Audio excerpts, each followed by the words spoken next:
जोहार साथियों, मैं किशन राज भील। साथियों, आज के इस वीडियो में हम चर्चा करेंगे कि गुलाम कितने प्रकार के होते हैं और किसको कहा जाता है।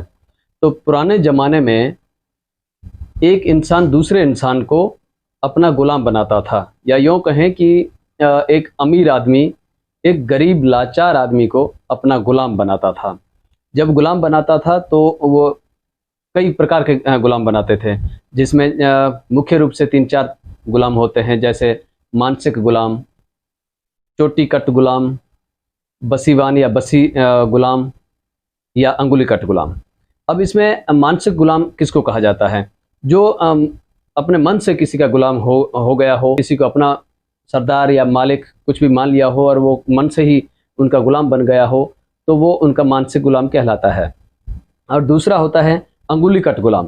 अंगुली कट गुलाम में क्या होता है, जब किसी इंसान पर संकट आता है और उसको किसी की हेल्प की ज़रूरत होती है, तो वो मतलब उसके पास हेल्प मांगने जाता है। फिर वो सामने वाला जो सरदार या अमीर लोग होता है या सत्ताधारी लोग होते हैं, वो कहते हैं कि भाई हम आपकी मदद करेंगे, लेकिन आपको हमारा गुलाम बनना होगा। तो वो बेचारा मजबूरी में कहता है कि हम आपके गुलाम बनते हैं। तो फिर वो कहता है कि भाई आपके गुलाम कैसे बने? तो वो कहता है कि आप अपनी अंगुली काट कर उससे खून निकाल के मेरे हाथ में दें, तो फिर आप में हमारे गुलाम हो जाएंगे, जिसको अंगुली कट गुलाम कहते हैं। तो वो फिर मजबूरी में अपनी अंगुली काटता है, उससे खून उसके हाथ में देता है, तो वो फिर वो अंगुली कट गुलाम माना जाता है। उस दूसरा गुलाम होता है बसीवान या बसी। मान लो किसी को किसी शहर में बसना है या गांव में बसना है, तो वो वहाँ पर जाता है। तो वो लोग जो गांव का सरदार होता है या वहाँ का अधिकारी लोग होता है या जिसका कब्जा होता है, वो कहता है भाई हमारे गांव में आपको तब बसने दिए जाएंगे, बसाएंगे जब आप हमारे गुलाम बनेंगे। तो फिर वो बेचारा मजबूरी में कहता है कि हम चलिए ठीक है, मैं आपका गुलाम बनूंगा, लेकिन मुझे बसने दे। तो फिर वो कहता है कि हाँ ठीक है, आज हम आप हमारे गुलाम बनेंगे। तो कहता है ठीक है। तो कैसे बनना है गुलाम? तो इसके लिए आपको हमें ताम्रपत्र या तांबापत्री जिसको कहते हैं, या भोजपत्र कुछ भी है, उस पर लिखित देना होगा कि मैं आज से आपका गुलाम रहूंगा आजीवन। तो आजकल स्टाम्प पेपर होता है, मतलब स्टाम्प पेपर की तरह ही उसमें लिखा पड़ी होती थी, उसको कहते हैं बसीवान या बसी गुलाम। और जितने भी गुलाम हैं उन सब में सबसे नीच गुलाम जो होता है वो होता है चोटी कट गुलाम, जिसको हमारे मारवाड़ में कहते हैं चोटी बढ़िया, चोटी बढ़ियो। मारवाड़ी में ऐसे भी कहते हैं, अरे तू केरो चोटी बढ़ियो है, तो वो कहे हूँ 15 रो चोटी बढ़ियो, तो तू केरो चोटी बढ़ियो, तो हूँ तो भूमियो रो चोटी बढ़ियो, तो तू केरो चोटी बढ़ियो, तो हूँ तो खेतपाल रो चोटी बढ़ियो। तो मतलब इस तरीके से कहते हैं। फिर वो आप जब भी मारवाड़ में आएंगे या देखेंगे, तो मारवाड़ के लोग जो उच्च जाति के लोग होते हैं, जिनके चोटी कट गुलाम होते हैं, वो उनको कहते भी हैं, अरे ये म्हारा ही है, ये म्हारा भील है, या ये म्हारा कोली है, या ये म्हारा मोची है। म्हारा है मतलब उसमें वो म्हारा है का मतलब वो भाई नहीं कहते कि हमारे भाई हैं, वो कहते हैं ये हमारे हैं, गुलाम है, हमारे चोटी कट गुलाम है, मतलब चोटी बढ़िया है हमारा। तो इसमें इस तरीके से होता है। अब मैंने इसमें एक शब्द कहा कि चोटी कट जो गुलाम होता है वो गुलामों में सबसे नीचे होता है, वो कैसे होता है? अब इसमें मैंने आपको कहा एक मानसिक गुलाम, वो तो सामने वाले को पता भी नहीं है, लेकिन खुद ही मन से मान के उनका गुलाम हो रखा है। तो इसमें उनका मतलब वो मन से बना है, उसको जबरन बनाया नहीं गया है। और दूसरा होता है अंगुली कट गुलाम, जिसमें वो अंगुली काट के देता है और वो गुलाम बनता है। तो उसका और जो गुलाम बनाता है उसका बाप बेटे का लगभग भाव रहता है, मतलब उसको वो गुलाम की तरह नहीं समझता है, अपने बेटे की तरह समझता है। और जब वो इंसान नहीं रहता है तो उसके घर परिवार पर, उनकी जायदाद पर सरदार का या मालिक का हक नहीं होता है। और बसी जो होता है उस पर भी ऐसा ही है, उस पर भी कोई अधिकार नहीं होता है। लेकिन जो चोटी कट गुलाम होता है उस पर मतलब जब वो इंसान मर जाता है या वो नहीं रहता है, उसकी गैर मौजूदगी में उस चोटी कट के या चोटी बढ़े के परिवार पर, उनकी पत्नी औलाद सब पर, जायदाद पर, सब पर मालिक का हक हो जाता है। मतलब वो एक तरीके से सभी गुलामों में नीचा गुलाम होता है। ये मैं बातें हवा हवाई नहीं कर रहा हूँ, ये मैं प्रमाण से बातें कर रहा हूँ। आप देखेंगे, यह है वीर विनोद मेवाड़ का इतिहास, कवि राजा श्यामल दास द्वारा लिखित, भाग संख्या 1। इसमें इसके पृष्ठ संख्या 2 पर यह सब कुछ लिखा हुआ है। तो आइए मैं आपको पढ़ के सुनाता हूँ इसमें क्या लिखा हुआ है।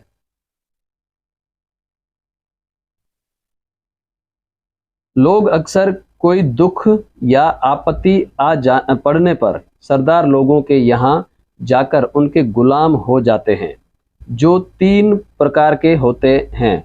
एक चोटी कट, दूसरे बसी या बसीवान, और तीसरे अंगुली कट।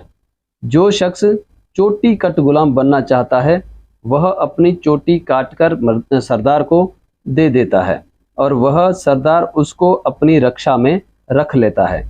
चोटी कट गुलाम की गैर मौजूदगी में नहीं रहने पर, ख़त्म हो जाने पर उसकी तमाम जायदाद और माल असबाब का मालिक सरदार होता है।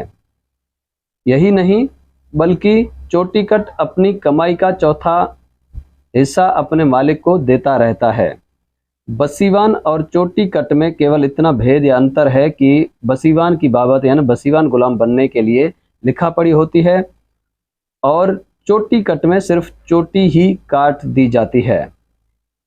अंगुली कट गुलाम वह कहलाता है जो गुलाम बनने के समय अपने हाथ की अंगुली काटकर मालिक के हाथ में थोड़ा सा लोहू या लोही या रक्त खून टपका देता है और उसके बाद मालिक और गुलाम के बीच में बाप बेटे का सा भाव माना जाता है।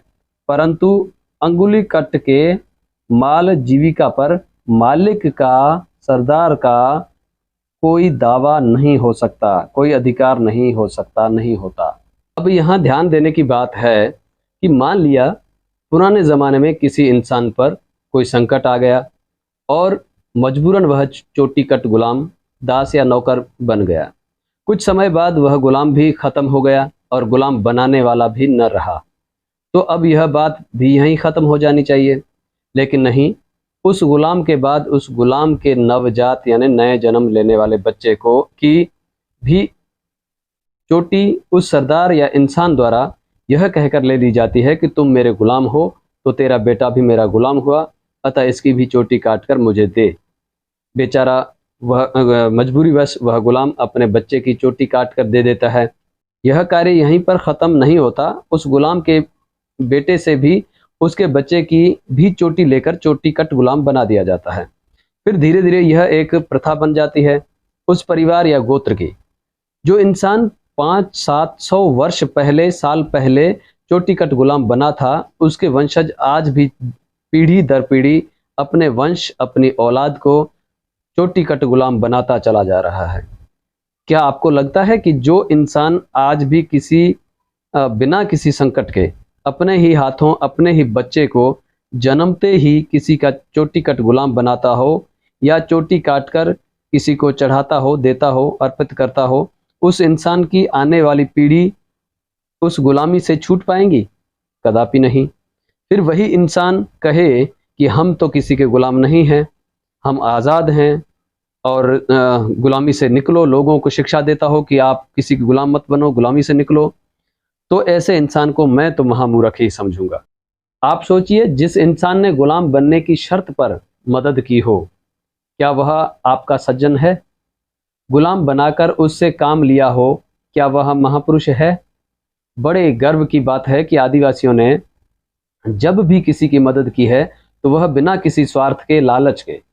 आदिवासियों ने मदद करने के नाम पर किसी को अपना गुलाम नहीं बनाया, लेकिन दूसरी कई जातियों के लोगों ने मदद करने के नाम पर गरीब, लाचार, बेबस लोगों को चोटी कट, अंगुली कट, न जाने क्या क्या कट गुलाम बनाया है।